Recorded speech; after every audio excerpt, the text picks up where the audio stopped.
আসসালামু আলাইকুম, welcome to my channel yummy food fusion. আমি আজকে আপনাদের সাথে হাফ পাউন্ডের 4টি কেকের বেজের রেসিপি শেয়ার করব। হাফ পাউন্ডের কেক নিয়ে অনেকে অনেক সমস্যায় পড়েন। আমার আজকের এই ভিডিও দেখার পর ইনশাল্লাহ আপনাদের সব সমস্যা দূর হয়ে যাবে। প্রথমেই আমি এখানে 2টা ডিমের সাদা অংশ নিয়েছি, এর সাথে হাফ কাপ দিয়ে দিচ্ছি চিনি। বিটারের সাহায্যে বিট করে নিচ্ছি যতক্ষণ না পর্যন্ত ডিমটা একদম সাদা আর ক্রিমের মতো হয়ে আসে। ডিমটা যখন এরকম ক্রিমের মতো হয়ে আসবে তখন বিট করা অফ করে দিচ্ছি। এখন এর মধ্যে ডিমের কুসুম 2টা দিয়ে দিচ্ছি। 2 টেবিল চামচ দিয়ে দিচ্ছি রান্না করা সয়াবিন তেল। প্রায় হাফ চা চামচ দিয়ে দিচ্ছি মিল্ক এসেন্স। আপনারা চাইলে নিজের পছন্দ মতো এখানে ভ্যানিলা এসেন্স বা বাটার এসেন্সও ব্যবহার করতে পারেন। বিটারের সাহায্যে লো স্পিডে বিট করে এখন এই সব কিছু খুব ভালোভাবে একসাথে মিশিয়ে নিচ্ছি। এই পর্যায়ে কোনোভাবেই কিন্তু বেশি বিট করা যাবে না। মিশিয়ে নেওয়া হয়ে গেছে, বিটারটাকে সরিয়ে নিচ্ছি। এখন এর মধ্যে সব শুকনো উপকরণ দিয়ে দেবো, এই জন্য একটা ছাঁকনি নিয়েছি। এর মধ্যে দিয়ে দিচ্ছি হাফ কাপ ময়দা, হাফ চা চামচ দিয়ে দিচ্ছি বেকিং পাউডার আর সামান্য পরিমাণে একটু লবণ দিয়ে দিচ্ছি। এখন এই সব কিছু খুব ভালোভাবে একসাথে চেলে নিচ্ছি। চেলে নেওয়া হয়ে গেছে, এখন একটা স্প্যাচুলার সাহায্যে খুব আলতোভাবে সব কিছু একসাথে মিশিয়ে নিচ্ছি।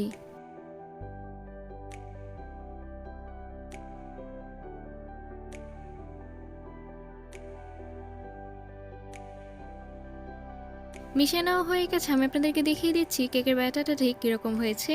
এখন এই কেকের ব্যাটার 4 ইঞ্চি সাইজের 4টা কেক মোল্ডে নিয়ে নিচ্ছি। আর মোল্ডগুলোতে আমি আগে থেকেই তেল ব্রাশ করে বেকিং পেপার বিছিয়ে দিয়েছি। আপনারা চাইলে এখানে 3 ইঞ্চি মোল্ডও ব্যবহার করতে পারেন, সেক্ষেত্রে এই কেকের হাইটটা খুব ভালো হবে। সবগুলো মোল্ডে আমি সমানভাবে এই কেকের ব্যাটার দিয়ে দিচ্ছি। এখন এই সবগুলো মোল্ড খুব ভালোভাবে একটু ট্যাপ করে নিচ্ছি।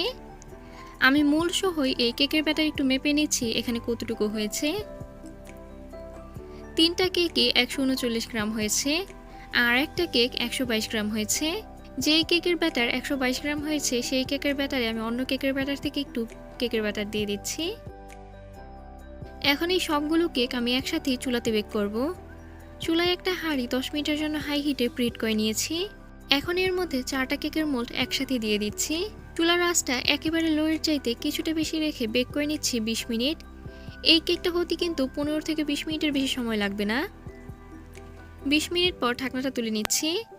আমি আপনাদেরকে দেখিয়ে দিচ্ছি সবগুলো কেক কীরকম হয়েছে। প্রতিটা কেকই একদম পারফেক্ট হয়েছে।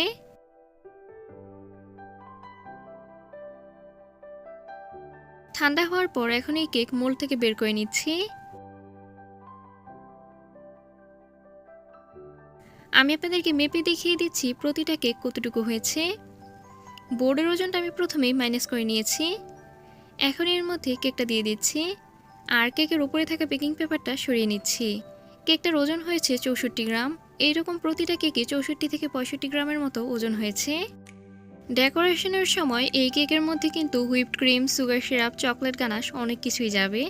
তো প্রতিটা কেকে প্রায় 200 থেকে 225 গ্রামের মতো হবে।